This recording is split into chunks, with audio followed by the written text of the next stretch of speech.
Welcome back to We Watch Movie. I'm Mike, he's Jay, and this is Movie News Reactions. This is where I tell Jay about a movie news story he doesn't know about because he can't read! Get to the fucking point! So seriously guys, this is a story that I just saw today that nobody's really talking about, but when you look deeper into it, there's some serious implications happening.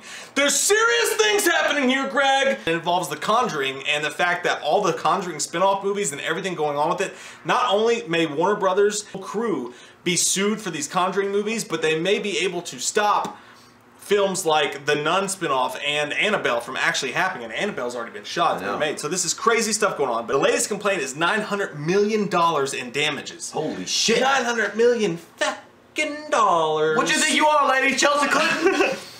Gerald Brittle says the horror movies infringe on his 1980 book, The Demonologist, which tells the stories of paranormal investigators Ed and Lorraine Warren, in a massive 355-page amended complaint filed Wednesday in a Virginia federal court. He's upping the ante against Warner Brothers, New Line Studios, and director James Wan, among others. I can't read! But he claims that The Conjuring 2, and Annabelle infringe on his exclusive rights to create derivative works based on the Warrens' cases. So, not only, guys, did he write this book called The Demonologist, or what was it? Is that what it was? Is that what it said? I don't know. I didn't pay attention. What was your fucking book called? I wasn't listening. Basically, what happened is this guy wrote a book in the 1980s based on partly the Warrens. They signed off exclusive rights to their stories to this guy, and then Warner Brothers and them still went on and they made The Conjuring, and they made The Conjuring 2, and they made Annabelle. It's also trying to stop them from being able to make further films based on it. I'm kind of torn on this because I know that Hollywood is notorious for fucking over writers. Like, I mean, it's happened before. They'll take people's like ideas and stuff, or even off YouTube, they'll take their ideas and make a huge giant movie without giving them credit at all because they know that they'll never be able to fight them in court. And on the other side of this, I'm thinking this guy's asking for $900 million in damages. It's not like they fucking created Walt Disney World. He did write significant portions of what they lifted, and they put that in a movie. I mean, he is owed some damages, but at the same time, he's trying to get it to stop in its tracks and asking for $900 million. He's trying to say Annabelle 2 doesn't need to happen, the Nun movie doesn't need to happen. And the Nun is actually not, the Nun movie is not actually listed in the argument, but that has to count, right? If they're going to stop Annabelle and spin-off movies from happening, the Nun would count in that, you would imagine. So I'm just assuming. And that's the one that is at the most risk, because Warner Brothers has put in the production money to make Annabelle 2. That movie's coming out. They're not going to stop I think that what's going to happen But the Nun movie, they may say, we don't even want to fuck with it because we don't want to put ourselves in further hot water. I think what's going to happen is that they're going to settle out of court. I think this will go out of court. You won't even hear about it after a couple of weeks. Almost $1 billion. Not $1 billion. I mean, they're not going to give him. There'll be some kind of like negotiation at some point behind closed doors. That's you know, maybe we'll give you $45 million. It won't be $900 million because that's just, this guy is like jacking off to fucking like, you know, Donald Trump or something at this point. It's like $900 million. I gotta get it. Gold. Small loan of $1 billion. But you know, I don't think it's gonna be $900 million. It's gonna be something like 45. Maybe he's aiming high to go. I think, yeah, and I think that's what he's doing. Like, you know, in negotiation, you start high, you walk down low. I mean, there's no way this guy's gonna be able to go to bat against Warner Brothers. It's smart too if you think about it, because just saying that you want money for something that they've already collected off of might not do it. But if you're threatening their further properties, Warner Brothers' response is that this is based on historical fact, so you can't claim copyright on a historical moment that happened. Here, though, Brittle's legal team says it has an ace in the hole. It fucks me up. I ain't reading in class. The Demonologist isn't historical fact because the Warrens lied about what happened in their stories.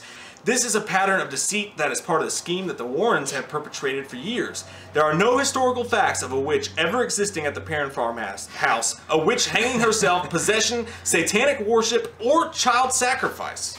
So he's saying that originally he believed him when he wrote the book, but now he's saying he doesn't. So he just sounds like a salty motherfucker to me. Like that's like, it's like you're trying to stop the movie from being produced, so you're gonna say whatever you want to say. It's like, oh, it's fake anyway, by the way. But you have to give credence to the fact that it is. I mean, when you're talking about ghost stories and stuff, there is always the possibility that they're shamming everyone.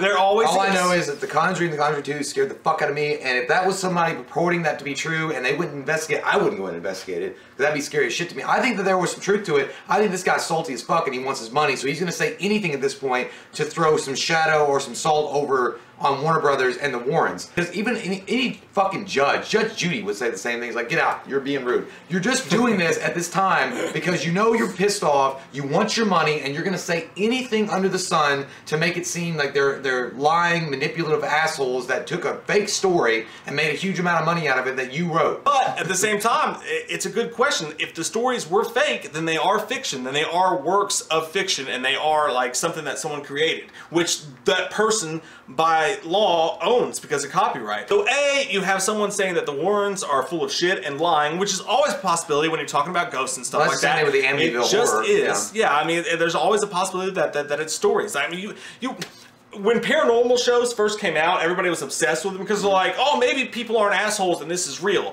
And then as they got further along, and I'm not saying all paranormal shows are this way, but you got some of these shows that you watch and you're like, come the fuck on. I always think it's weird that we're like, oh my god, what is that? You guys don't have the camera on it. Like, you guys are like, you can move it right here and you're like, I just saw something walk through the wall and I don't know what to do now. Again, like you said, I'm the same way. I'm torn because it's a guy who he had a contract. They signed their rights away to him. And maybe, for all we know, it's just a possibility. I'm just playing both sides of the fence here. I have no dog in the fight. But maybe Warner Brothers came to the Warrens and like, we'll give you all this money. And they're like, well, fuck that contract. And Warner Brothers like, we're fucking Warner Brothers. They can't sue us. And then they said, fuck the little guy, in which case he's in the right. Well, I don't know. Like, we're small little YouTube guys. We don't understand contracts.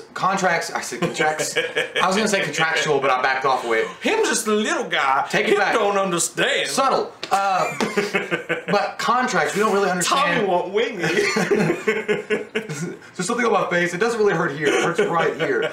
But at the end of the day, if Warner Brothers fucked this dude over, if they literally fucked him over and took his shit and made a movie out of it and didn't give him any compensation whatsoever, that's wrong, and he does deserve something. He doesn't deserve $900 million. I think what he really wants is he wants his money, which I understand, and he wants some recognition for what he put into the... I agree with that. I think that that'd be a fair thing. Throw the guy $10 million and give him recognition, put his name on all the movies, and I think that but he's also... I think the guy's a greedy motherfucker, dude, because at the end of the day, $10 million, that's just the $10 million is huge for us.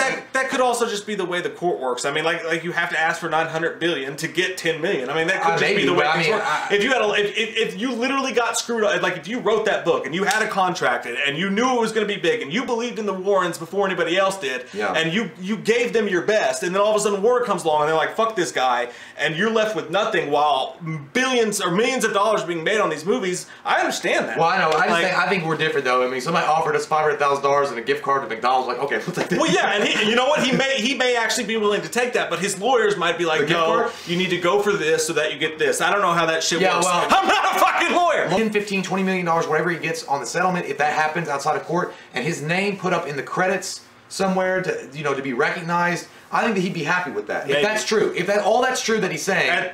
At the end of the day, though, if this guy's getting fucked over, I feel bad for him. And I also feel bad for James Wan, and who I really feel bad for is Pony Smasher, who's directing Annabelle 2 right now. Great. So to put in perspective how much Warner Bros. Actually gives a fuck, they released the teaser trailer for Annabelle 2 today. So I don't think that they're worried at all. But comment down below, let us know what you guys think. Do you think these movies are going to be stopped? Do you want to see them stopped so that the money goes to the right hands? What do you guys want to see happen? What do you guys think about this whole crazy story?